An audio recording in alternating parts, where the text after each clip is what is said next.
오늘 말씀에 보면은 이 온유한 자가 복이 있다 이렇게 말씀했어요.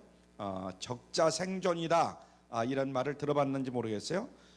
적자 생존이란 이런 말이 나오는데, 이런 말은 영국의 철학자 스펜스가 처음으로 사용한 말입니다. 어떤 말이냐? 생존 경쟁에서, 시작. 생존 경쟁에서 외부 환경에 잘 적응하는 것만 살아남는다 이런 뜻입니다. 그래서 여러분들이 적자 생존이다 이런 말은 많이 들어보는 것 같아요. 그래서 생존 경쟁에서 외부 환경에 잘 적응하는 것만 살아남는다. 우리 주변에 보면 그런 경우가 많지요. 또 양육강식이다 이런 말을 여러분들이 들어봤을 거예요. 뭐라고요? 양육강식. 이 양육강식이란 말은 뭐냐? 치열한 생존 경쟁에서 강한 자만이 약한 자를 이기고 살아남는다 이런 뜻입니다. 한번 같이 읽죠. 시작. 치열한 생존 경쟁에서 강한 자만이 약한 자를 이기고 살아남는다. 그래서 양육강식 이런 이야기입니다. 이런 것은 비단 어떤 동물의 세계에서만 통용되는 원리는 아닌 것 같아요. 동물의 세계뿐만 아니라 식물의 세계라든가 이 세상 모든 일에 다 통용되는 그런 원리가 아닌가 이런 생각을 해봅니다. 그래서 개인과 개인의 관계에서도 물론이고 집단과 집단 사이, 또 민족과 민족 사이에도, 국가와 국가 사이에도 동일하게 아마 적용되는 그런 이야기가 아닌가 이렇게 봅니다. 그래서 이것은 동서고금을 막론하고 다 통하는 이야기다. 그래서 사람들은 어떻게 하든지 좀 더 강해지려고 노력을 하는 것을 우리가 볼 수가 있습니다. 사람들뿐만 아니라 나라도 마찬가지요. 지금 우리나라뿐만 아니라 전 세계적으로 가장 강한 나라가 어느 나라 같아요? 미국이란 나라잖아요. 미국은 강한 나라인데 더욱더 강해지고 싶어가지고 지금 혹시나 다른 나라들이 자기 나라의 위치에 올라올까, 아니면 또 자기 나라를 깜볼까 이렇게 생각해가지고 굉장히 그 노력을 많이 하는 것 같아요. 그래서 나라도 마찬가지고 민족들도 마찬가지고 이 양육강식, 그 정신력 이런 것들이 굉장히 강한 것 같습니다. 그래서 육체적인 힘을 키우고 소유를 늘리고 권력을 지향하는 이런 일들을 봅니다. 국가들도 경제되고 군사되고 이것이 되려고 굉장히 경쟁을 벌이는 것을 우리가 알 수가 있습니다. 이런 세상에 우리가 살다 보니까 사람들은 자기도 모르게 여러 가지 수단과 방법을 동원해 가지고 남보다 앞서야 된다 이런 강박관념이 누구에게나 있는 것 같아요. 우리에게도 있고 우리 자녀들에게도 있고, 그래서 좋은 학원에 보내려고 하고 좋은 학교에 보내려고 하고 부모들이 다 그런 것 같아요. 정말 가만히 생각해 보면 이 세상에서 그런 논리를 가지고 있어야만이 겨우 자리를 지키고 먹고 살 수 있는 것처럼 이렇게 생각하는 경우가 굉장히 많습니다. 살벌하잖아요. 그런데 예수님이 말씀하시는 것을 우리가 요즘 배우고 있지만은 예수님이 말씀하시는 거하고는 전혀 딴판이다. 오늘 우리가 이 팔복 말씀 가운데에 세 번째 말씀 마태복음 5장 5절을 함께 봉독했습니다. 다시 한번 같이 볼까요? 시작. 온유한 자는 복이 있나니 저희가 땅을 기업으로 받을 것이미요. 그랬습니다. 온유한 사람이 무엇이 있다고 그랬어요? 복이 있다고 그랬어요. 온유한 사람이 복이 있다. 우리는 쉽게 이 말씀에 수긍하지 못하는 경우가 많이 있습니다. 쉽게 수긍이 안 가잖아요. 온유한 사람이면 얼른 떠오르는 이미지가 부드러운 어떤 이미지가 있고, 또 우유부단하고 허약한 이런 사람이 온유한 사람이 아닌가 이렇게 생각합니다. 어떻게 그렇게 약해 빠진 사람이 이 살벌한 세상에서 성공하고 행복할 수 있는가, 이런 의문이 우리에게 생길 수밖에 없습니다. 그러나 이 팔복의 말씀 하나하나가 다 그렇듯이 이 말씀 역시 우리가 생각하는 그 세속적인 의미가 아니다 하는 것을 먼저 깨달아야 됩니다. 그리고 우리가 험한 세상에 살다 보니까 매사를 세속적인 가치관으로 생각하는 버릇이 있어요. 그래서 얼른 납득이 잘 가지 않는 그런 말씀이다 이런 생각을 갖게 됩니다. 오히려 이 말씀을 그러나 우리가 잘 음미해 보면 진정한 행복의 길을 발견할 수가 있는 것입니다. 그러므로 사랑하는 성도 여러분, 오늘도 여러분들이 마음문을 활짝 열고 이 말씀에 귀를 기울일 수 있기를 바랍니다. 할렐루야. 그래서 예수님이 말씀하신 이 온유함의 의미가 과연 무엇이고, 또 온유한 자는 과연 어떤 사람이 되어야 되는 것이고 또 그 축복은 무엇이고 어떻게 해야 우리가 온유한 사람으로서의 성경에 기록된 이 복을 받아들일 수 있겠는가. 그래서 오늘 이 말씀을 잘 들으시고 여러분들 모두가 참으로 온유한 사람이 다 되어서 행복의 주인공으로 살아가시기를 주님의 이름으로 부탁을 드립니다. 첫 번째로 예수님이 말씀하신 온유의 의미를 우리가 살펴봅니다. 예수님이 말씀하신 온유의 의미. 여기서 온유하다 이 말은 앞서 말씀드린 대로 단순히 부드러운 성품을 가지고 있는 사람을 얘기하느냐, 그것은 아니다.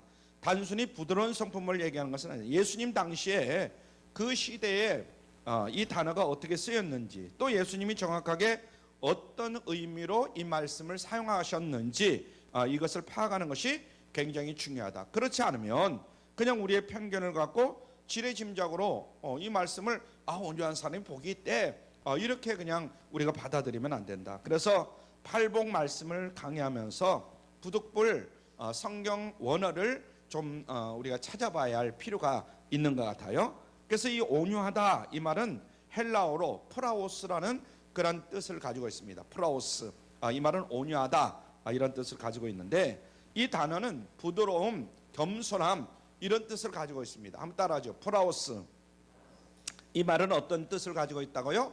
부드럽다, 겸손하다 이런 뜻을 가지고 있습니다. 그런데 이 단어는 단순히 힘이 없고 약해서 부드러운 것을 의미하지 않는다. 힘은 있지만은 이것을 잘 조절해 가지고 잘 다스려진 이러한 상태를 온유한 사람이다, 온유함을 가지고 있다, 뭐 이렇게 이야기를 하죠.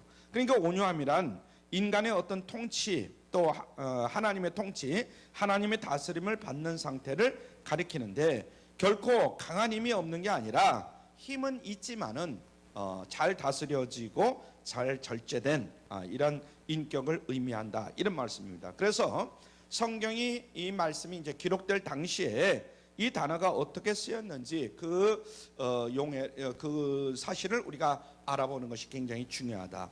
여러 가지 중에서 가장 쉬운 예가 하나 있는데 맹수를 잘 훈련하면 이렇게 길들여진다고 그래요. 온유하게 길들여진다 이런 이야기를 하는데 예를 들어서 곰이라는 것을 우리가 한번 생각해 보죠. 그 힘을 마구 사용하면 곰은 얼마나 힘이 센지 사람을 해치거나 사람을 잡아먹기도 합니다. 그런데 조련사에 의해서 이 곰이 잘 길이 들여지면 우리 밖에서, 그러니까 이제 우리 안에 곰을 가다 놓잖아요. 근데 우리 밖으로 이렇게 내밀어도 순한 양처럼 사람이 시키는 대로 해가는 것을 우리가 봅니다. 그래서 곰이 줄넘기도 하고 두루눕기도 하고 하여튼 사람이 시키는 대로 잘 온갖 재롱을 부리는 이러한 경우가 많이 있는 것을 봅니다. 또 바람이라는 것도 역시 마찬가지예요. 허리케인 같은 바람이 우리나라는 좀 그렇게 많이 불지는 않아요. 가끔씩 그래도 허리케인 바람이 요즘 불어오는 것 같은데 이렇게 통제되지 않는 그 바람은 힘이 얼마나 센지 모릅니다. 저 미국이라든가 유럽이라든가 이렇게 허리케인이 한번 불면 뭐 풍지박산이 나는 거예요. 근데 꼭 그런 허리케인만 있느냐? 산들바람도 있다 이거예요. 산들바람을 쐬면 더위를 식히죠. 우리가 이렇게 일하다가 좀 쉬려고 이렇게 들판에 앉아 있거나 또 아니면 언덕에 앉아 있으면 바람이 샥 불면 얼마나 시원합니까? 이 산들바람은 누구나 다 좋아하는 바람입니다. 고마운 바람이에요. 또 풍력 발전이라고 해서 요즘은 풍력 발전소를 많이 세우잖아요. 바람의 힘에 의해서 발동기가 돌아가 가지고 전기를 일으키는 그래서 생산적인 바람이 되는 경우도 많이 있습니다. 또 물 같은 경우도 마찬가지요. 홍수처럼 통제되지 못하는 나라가 많이 있죠. 동남아 같은 데 이런 데 보면 홍수가 나고 우리나라도 가끔 제가 어릴 때는 홍수가 많이 났어요. 그러나 지금은 댐을 잘 막아가지고 댐을 조절하니까 전력도 생산하고 농사에도 큰 도움을 주는 이런 역할을 이 댐들이 많이 합니다.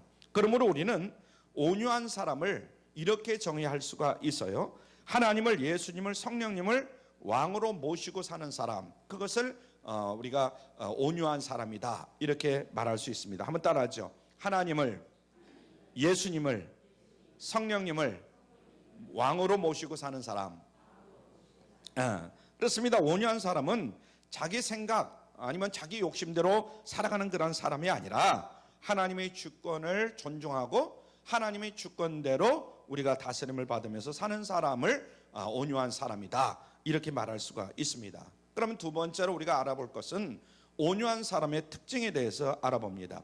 예수님은 온유함의 표본으로 예수님 자신을 소개하는 경우가 많이 있었는데, 마태복음 11장 29절 말씀에 보면 예수님이 예수님을 소개하면서 나는 마음이 온유하고 겸손하니, 이렇게 말씀했어요. 한번 따라죠. 나는 마음이 온유하고 겸손하니. 그래서 온유하신 예수님이 이 지상에 계실 때에 어떻게 사셨는가, 그것을 우리가 살펴보면 온유한 사람의 특징을 우리가 알 수가 있습니다. 혹은 예수님을 닮은 신앙의 인물을 보더라도 온유한 사람들의 특징이 어떤가, 이것을 알 수가 있죠. 물론 우리 주변에도 온유한 사람이 있어서 야, 저 사람은 참 온유해. 그래서 그 사람의 특징을 우리가 살펴봐도 알 수가 있습니다. 그래서 온유한 사람은 먼저 하나님에 대한 태도가 어떠했는가, 그리고 사람과 사람 사이의 태도가 어떠했는가, 이것을 살펴보면 우리가 알 수가 있습니다. 그래서 여러분들도 늘 어떤 사람을 비유할 때에 하나님에 대해서는 어떻게 저 사람이 대하고 또 사람과 사람 사이에는 어떻게 대하는가, 이것을 꼭 두 가지로 나눠서 살펴볼 수 있길 바랍니다. 하나님에 대해서, 사람에 대해서 늘 자주 말씀드리죠. 자, 그러면 먼저 하나님에 대한 태도를 우리가 살펴봅니다. 온유한 사람이 하나님에 대해서 어떻게 그 활동을 대하기를 하는가, 또 활동을 하는가, 그 어떤 태도, 그것을 보는데 겸손함과 순종함으로 대하는 것을 봅니다. 하나님에 대한 태도 한번 따라죠. 겸손함과 순종함이 있다. 온유한 사람은 하나님의 다스림을 받음으로 자기 뜻을 고집하지 않아요. 어떤 사람은 자기 뜻을 고집하는 경우가 참 많아요. 그래가지고 말을 안 들어요. 그래서 욕심을 부리기도 하고, 그런데 이 욕심을 부리지 않아요. 자기 뜻을 고집하지도 않고 욕심을 부리지도 않고 온유한 사람의 모습입니다. 그 겸손히 하나님의 말씀에 귀를 기울이고 하나님의 뜻에 순종하는 사람, 그 사람을 온유한 사람이다, 이렇게 말할 수 있죠. 때로는 자기의 생각이나 경험이 하나님의 뜻하고는 좀 다릅니다. 그래도 현실적으로도 하나님의 뜻을 따르면 내가 손해를 볼 것 같아요. 잘못된 길로 분명히 가는 것 같아요. 그런데도 불구하고 그것이 하나님의 뜻이라면 하나님의 뜻을 쫓아서 살아가는 사람, 이런 사람을 온유한 사람이다, 이렇게 말할 수가 있습니다. 이해가 되시죠? 우리 주변에도 보면 그런 사람들이 많아요. 저 사람이 저렇게 하면 분명히 손해를 볼 것이고 여러 가지 해를 당할 것 같은데도 불구하고 그 길을 가는 거예요. 그것은 하나님의 뜻에 따르는 겁니다. 자기 뜻을 따르면 분명히 잘 되는 것 같은데도 나중에 보면 망합니다. 그래서 하나님에 대한 태도가 그렇게 되고, 그래서 옥토의 심령의 소유자, 옥토 같은 심령의 소유자다, 이런 얘기죠. 그래서 이런 모습을 우리가 보면 때로는 유약해 보이고 비겁해 보일 때가 있지만은 그것이 유익한 일이다, 이런 얘기입니다. 예를 들어서 예수님의 겟세마네 기도에 대해서 우리가 한번 살펴보면 마태복음 26장 39절 말씀입니다. 시작. 내 아버지여, 만일 할만하시거든 이 잔을 내게서 지나게 하옵소서. 그러나 나의 원대로 마옵시고 아버지의 원대로 하옵소서. 내 생각은 그냥 이것이 그냥 지나가면 좋겠다. 그러나 나의 원대로 마옵시고 아버지의 원대로 하옵소서. 우리가 어떤 일을 할 때에 이 일이 나에게 닥치지 않으면 너무 좋을 것 같아요. 그렇죠? 그러나 누구의 뜻에 맡기는 거예요? 하나님의 뜻에 맡기는 거예요. 나의 원대로 마옵시고 아버지의 원대로 하옵소서. 이사야서 53장 7절에도 보면 이사야 선지자가 이렇게 이야기합니다. 시작. 그가 곤욕을 당하여 괴로울 때도 그 입을 열지 아니하였으며 마치 도수장으로 끌려가는 어린 양과 털 깎는 자 앞에서 잠잠한 양같이 그 입을 열지 아니하였도다. 아이고 아파, 아이고 못해, 뭐 등등 여러 가지 할 말을 할 수 있겠지만은 그러나 그 입을 열지 아니하였다, 이렇게 말씀하고 있습니다. 요셉과 마리아를 우리가 또 보면 알 수가 있어요. 요셉과 마리아, 여러분들이 너무나 잘 아시고 계시지만은 처녀가 잉태를 하잖아요. 그러니까 이 남편 된 입장에서, 요셉의 입장에서 그걸 그냥 볼 수도 없어요. 자기 약혼녀가 잉태를 했는데, 그러나 하나님의 뜻이라 하니까 거기에 겸손하게 순종하는 것을 봅니다. 이것은 정말 온유한 사람 중에 온유한 사람이다, 이렇게 말할 수가 있는 것이죠. 오늘날도 우리가 그냥 말하기 지난 2000년 전 얘기니까 그냥 말하기 좋아서 그렇게 말할 수 있을지 모르지만 정말 이것은요, 남자라는 입장에서 생각해 보면 이건 도저히 이해할 수 없는 일이에요. 그런데도 하나님이 뜻이 그렇다니까 하나님의 뜻대로 아멘 하고 온유함으로 순종하는 그런 요셉을 우리가 볼 수가 있어요. 할렐루야. 그래서 장로교 창시자 장깔뱅은 이런 이야기를 했습니다. 마가복음 10장 45절 시작. 죄송합니다. 아니에요. 저거 잘못 마가복음 45장이 아니고 시작. 말씀이 가는 데까지 가고 말씀이 멈추는 데서 멈추라 그랬어요. 그러니까 우리가 이 땅에 살아가는 데 있어서 늘 하나님의 말씀대로 쫓아 살아야 돼요. 그래서 말씀이 가는 데까지 가고 말씀이 멈추는 데서 우리가 멈출 줄 알아야 될 줄 믿습니다. 우리의 생각하는 것, 말하는 것, 행동하는 것 늘 저 말씀을 늘 마음에 새길 수 있기를 바랍니다. 그래서 그냥 함부로 말하지 말고 그래서 형편과 처지가 어떻든 간에 하나님의 말씀이 가라고 하면 가고 서라고 서고 멈추라면 멈춰야 된다. 그래서 말씀의 멍에를 메고 묵묵히 살아가는 그런 모습이 바로 온유함의 모습이다. 이런 이야기입니다. 두 번째로 사람들에 대한 태도를 우리가 살펴보죠. 사람들에 대한 태도, 하나님에 대한 태도를 우리가 살펴봤고 사람들에 대한 태도, 관용과 용서와 사랑과 그리고 의분 뭐 이런 건 한데, 온유한 사람은 하나님의 뜻에 따라서 겸손하게 순종할 뿐만 아니라 사람들에게도 아름다운 태도를 보이는 겁니다. 온유한 사람은 사람들에 대한 태도도 굉장히 아름다운 태도를 보이는 거죠. 그는 자신이 하나님 앞에 죄인인 줄 인정하기 때문에 겸손히 하나님 앞에 순종할 뿐만 아니라 다른 사람에 대해서도 관용을 베풀 줄 알아요. 한번 따라하죠. 관용. 그래서 심령이 가난하고 애통하는 사람이 온유해진다 이런 얘기죠. 그래서 자신이 죄인이기 때문에 다른 사람이 죄를 좀 진다 할지라도 그 죄를 용서할 줄 아는 거예요. 그리고 그를 섬기는 겁니다. 이것이 바로 사람들에 대한 태도인데, 온유한 사람의. 그 예수님은 이 땅에 오실 때에 섬기러 오셨다 이렇게 말씀하셨어요. 예수님이 섬기러 오셨다는 거예요. 자, 마가복음 10장 45절 시작. 인자에 온 것은 섬김을 받으려 함이 아니라 도리어 섬기려 하고 자기 목숨을 많은 사람의 대속물로 주려 함이니라. 이렇게 말씀했어요. 자기 목숨을 많은 사람의 대속물로 주려 함이니라. 그리고 죄인들을 용서하시는 우리 주님을 우리가 볼 수가 있습니다. 누가복음 23장 34절 가상 7원 가운데 제1원 말씀인데 시작. 아버지여 저희를 사하여 주옵소서 자기 하는 것을 알지 못함이니이다. 아멘. 우리 인간은 어리석어 가지고 자기 하는 일을 잘 알지 못하는 그런 사람들이 너무 많아요. 자, 다윗을 우리가 봅니다.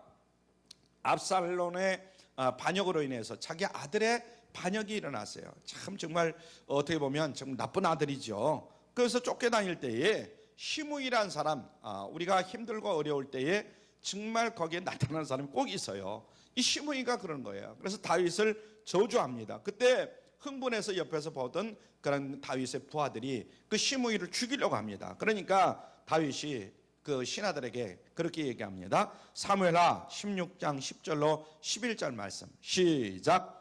왕이 가로되 수레의 아들들아 내가 너희와 무슨 상관이 있느냐. 저가 저주하는 것은 여호와께서 저에게 다윗을 저주하라 하심이니 네가 어찌 그리하였느냐 할 자가 누구겠느냐 하고, 또 아비새와 모든 신복에게 이르되 내 몸에서 난 아들도 내 생명을 헤아려 하거든 하물며 이 베냐민 사람이랴. 여호와께서 저에게 명하신 것이니 저로 저주하게 버려두라. 하나님께서 저를 쓰신다는 거예요. 그러니까 그냥 내버려 둬야지 그것을 막으려고 해서는 안 된다 이런 얘기죠. 그래서 이제 자기 아들의 반란을 진압한 후에 황공할 때에 시므이가 태도를 바꿉니다. 그러면서 용서를 구합니다. 그때에 그 시므이의 용서를 받아주는 거예요. 하나님 때문에 용서하는 것이다. 이런 이야기죠. 그래서 참 다윗은 굉장히 보면 참 우리가 존경할 만한 그런 인물이죠. 또 모세를 봅니다. 구스 여인과 결혼을 하게 되죠. 그러니까 형제들이 모세를 원망하고 저주합니다. 비난하죠. 그래서 하나님의 저주로 문둥병에 걸린 미리암을 모세는 불쌍히 여깁니다. 모세는 그를 위해서 기도해요. 그리고 미리암의 그 자기 동생의 그 문둥병을 고치는 이런 일을 볼 수가 있어요. 또 요셉을 봅니다. 애굽의 총리로서 보디발의 아내와 형들에게 복수할 기회가 얼마든지 있었지만은 요셉은 그러지를 않았어요. 제가 어제 그저께도 누구하고 얘기를 하면서 요셉 같은 그런 이야기를 했습니다. 그래서 오히려 그들을 용서하고 그들을 섬기는 그런 요셉을 볼 수가 있습니다. 두려워하는 그들을 보고 막 울어요. 이것이 온유함의 모습이 아니겠는가. 요셉을 보면 읽어보면 여러분들이 많이 느낄 거예요. 정말 어떻게 보면 형들에게 원수도 갚고 하면 참 오히려 속이 시원하겠는데 그렇진 않아요.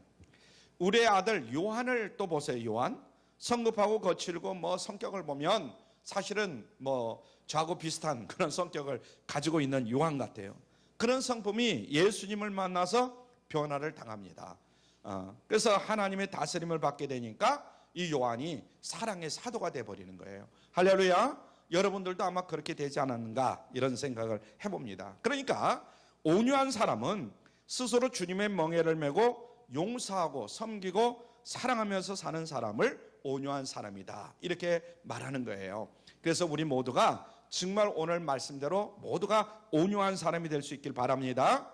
갈라디아서 5장 1절 말씀을 우리 봅니다. 시작. 그리스도께서 우리로 자유하게 하려고 자유를 주셨으니 그러므로 굳세게 서서 다시는 종의 멍에를 매지 말라.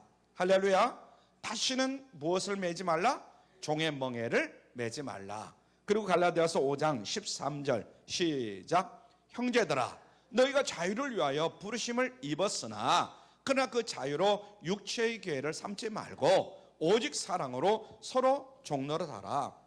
그래서 어떤 사람들은 내가 이만큼 먹고 살 수 있고 내가 뭐 이만큼 증증 여유가 있어지는데 왜 자꾸 상관하느냐 이런 이야기를 하는데 그러지 말고 오직 사랑으로 서로 무엇하라? 종노릇하라. 그래서 내가 형편과 처지가 떵떵거릴 수 있지만은 오직 사랑으로 서로 무엇해라? 종노릇하라. 이런 이야기입니다. 그런데 여기서 우리가 유의할 사항이 있어요. 온유한 사람은 그럼 항상 부들부들하고 생전 화도 내지 말아야 되느냐? 그건 아니다 이거예요. 성경을 우리가 자세히 읽어보면 예수님은 온유한 분이시지만은 진노하실 때는 사정없이 진노했던 것을 우리가 알 수가 있습니다. 성전 청결 사건이 그 대표적인 사례인데 성전을 더럽히는 이 종교 지도자들이 그 당시 있었어요. 장사꾼들에게 막 채찍질하면서 분노하시는 예수님을 우리가 발견할 수가 있습니다. 아니 예수님은 어떻게 저럴 수가 있어? 그러나 성전을 더럽히는 그들을 보고 예수님은 화를 내시는 거예요. 모세도 보면 세상에서 가장 온유한 사람이 모세다 이럴 정도로 참 온유한 사람. 민수기 12장 3절에 보면 이런 말씀이 있어요. 이 사람 모세는 온유함이 지면의 모든 사람보다 뭐하다 하더라? 승하더라. 모든 사람보다 앞섰더라. 온유함이. 그런 이야기를 합니다. 백성들이 우상 숭배를 하고 범죄했을 때 그러나 분노합니다. 그러면서 3,000명을 그냥 처단을 해버려요. 이것은 사사로운 감정이나 어떤 이기심 때문에 화를 낸 게 아닌가요? 거룩한 분노를 낸 줄로 믿습니다. 아멘. 모세를 하나만 보면 그것만 보면 아니 어떻게 그럴 수 있어 이럴지 모르지만은 모세의 거룩한 분노다 이런 얘기죠. 또 그는 분노하면서 다른 한편으로는 백성을 위해서 정말 울면서 기도하는 것을 봅니다. 이렇게 모세는 온유함의 극치, 온유함의 양면성을 가지고 있었습니다. 출애굽기 32장을 잘 참고하시길 바라고요. 그러므로 거듭 말씀드리지만은 온유함은 무조건 부드러운 것은 결코 아니다. 무조건 부드러워야 된다. 그건 아니다. 하나님 앞에서 때로는 강해야 되고 그리고 겸손하고 친절하고 한마디로 예수님을 닮은 그런 모습이어야 될 줄로 믿습니다. 예수님이 얼마나 겸손합니까? 그리고 친절합니까? 그런데도 강할 때는 굉장히 강한 것을 우리가 볼 수가 있어요. 이것이 온유한 사람의 모습이다. 이런 이야기죠. 자, 세 번째로 온유한 사람이 되는 방법에 대해서 우리가 살펴봅니다. 마태복음 11장 29절을 보면은 예수님께서 내게 배우라 그렇게 말씀했어요. 한번 따라줘. 내게 배우라. 그리고 예수님의 멍에를 매라 그랬어요. 예수님의 멍에. 얼마나 우리가 예수님의 멍에를 매기 싫어합니까? 근데 예수님의 멍에를 매라는 거예요. 그래서 온유한 사람은 자기 자신을 잘 통제하고 절제하는 사람이다, 이런 이야기입니다. 한번 따라하죠. 자기 자신을 잘 통제하고 절제하는 사람, 그런 사람이 온유한 사람이다, 이런 이야기죠. 그런데 그러기 위해서는 먼저 예수님의 통제를 우리가 받아야 된다. 나를 잘 절제하고 통제하려면 누구의 통제를 받아야 된다? 예수님의 통제를 우리가 받아야 됩니다. 이런 표현이 가능할 거예요. 그래서 셀프 컨트롤, 예수님 컨트롤, 뭐 이런 이야기를 하죠. 셀프 컨트롤, 예수님 컨트롤. 그러면 우리는 예수님의 멍에를 메고 가야 됩니다. 늘 예수님의 멍에를, 우리가 하나님의 말씀을 늘 마음에 새겨야 된다. 그것도 사실은 예수님의 멍에를 매야 된다, 이런 말씀하고 같은 거예요. 그래서 결코 속박이 아닙니다. 주님의 은혜가 감사해서, 주님의 그 사랑에 감동해서 자진해서 내가 주님의 말씀대로 순종하면서 사는 거예요. 아멘. 이것이 굉장히 중요하다. 이런 상태를 계속 유지하기 위해서는 우리 모두가 늘 성령의 충만함을 구해야 될 줄로 믿습니다. 내가 성령 충만하지 않으면 하나님 말씀대로 순종하면서 살아갈 수가 없어요. 내 마음대로, 내 생각대로, 내 고집대로 이렇게 살고 싶지, 하나님 말씀대로 살고 싶은 생각이 있어요. 그렇기 때문에 우리 모두는 늘 성령 충만해야 될 줄로 믿습니다. 성령은 하나님의 영이요, 예수님의 영이요, 이렇게 말할 수가 있죠. 그래서 성령의 충만이란 성령님이 우리의 마음속에 왕자에 좌정하셔서 우리의 언행심사, 말하자면 마음이라든가 생각이라든가 언행이라든가 인격, 이 모든 것을 다스리는 것을 얘기하는 것이다, 이렇게 볼 수가 있습니다. 에베소서 5장 18절의 말씀에 보니까 술 취하지 말라. 이는 못한 것이니 방탕한 것이니 오직 성령의 충만함을 받으라 그랬습니다. 우리 모두가 성령의 충만함을 받을 수 있기를 바랍니다. 그러면 우리의 인격 속에 저절로 성령의 열매가 맺어지게 된다 이거예요. 우리가 성령의 충만함을 받으면 저절로 우리의 삶이 성령의 열매가 맺어지는데, 갈라디아서 5장 22절로 23절에 성령의 열매는 어떤 것이냐? 시작. 오직 성령의 열매는 사랑과 희락과 화평과 오래 참음과 자비와 양성과 충성과 온유와 절제니 이 같은 것을 금지할 법이 없느니라 그랬습니다. 그래서 이 성령의 9가지 열매가 쭉 거기에 나오는데, 거기에서 하나가 뭐냐? 온유와 절제니 그랬잖아요. 그래서 온유가 여기에 나옵니다. 사랑하는 성도 여러분, 진심으로 온유하기를 원하십니까? 그러면 늘 말씀과 기도 가운데 예수님을 만나시길 바랍니다. 할렐루야. 그리고 성령 충만을 위해서 여러분 기도하시기를 바랍니다. 그럴 때 우리 안에 온유한 인격이 아름답게 형성이 될 것을 믿습니다. 그러면 네 번째로 우리가 살펴볼 것은 온유한 사람이 받는 복은 어떤 복인가? 한번 따라하죠. 온유한 사람이 받는 복. 우리가 온유한 사람이 되면 어떤 복을 받느냐? 먼저 행복해지는 거죠. 어떤 복을 주느냐? 마태복음 5장 5절을 다시 보면 온유한 자는 무엇이 있나니? 복이 있나니 저희가 땅을 기업으로 받을 것이며 그랬어요.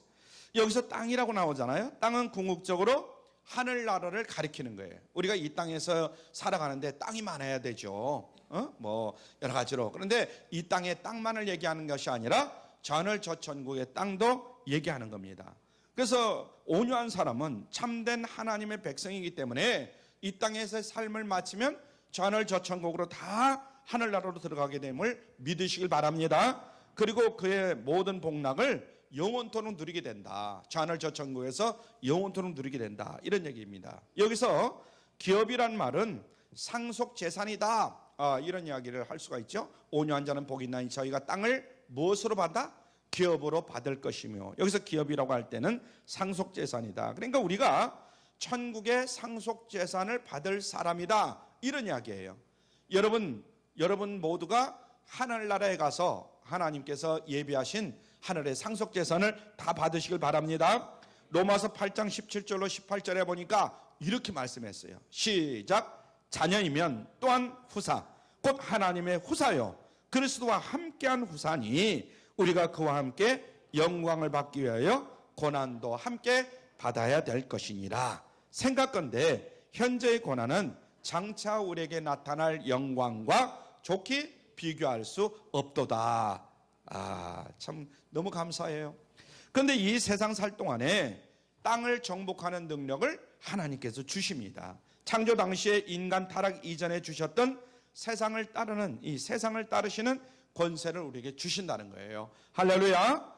이 말은 알렉산더 대왕이나 나폴레옹처럼 땅을 정복하는 것을 우리에게 얘기하는 것이 아니에요. 그들은 땅을 정복했지만 결국은 그 땅을 그들은 다스리지 못하고 비참한 인생으로 마감을 한 것을 봅니다. 여러분들이 아마 알렉산더 대왕 같은 책도 보고 아마 나폴레옹 책도 많이 봤겠지만은 그들은 그들이 빼앗은 땅을 제대로 누리지도 못했어요. 우리가 이 세상에서 무엇을 얻고 소유하는 것도 중요하지만은 얼마가 되든 간에, 지금 내가 가지고 있는 땅이 얼마가 되든 간에, 아니면 땅이 있든지 없든지 그거하고는 관계가 없는 거예요. 그것을 잘 다스리는 능력을 얻는 게 중요한데, 그럴 때 우리가 평안을 누리고 행복해요. 그래서 내가 지금 땅이 있든지 없든지, 뭐 여기서는 이제 땅이라고 얘기했지만은 내가 누릴 수 있는 거.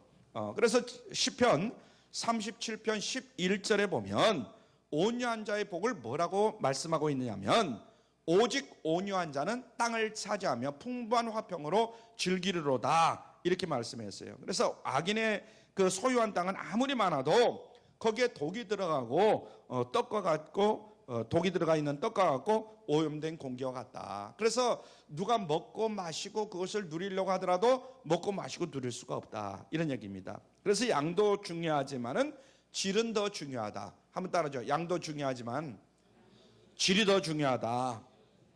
사도 바울을 보세요. 그는 본래 학자요 부자요 로마 시민권자입니다. 이 바울을 보면 정말 부러울 게 많아요.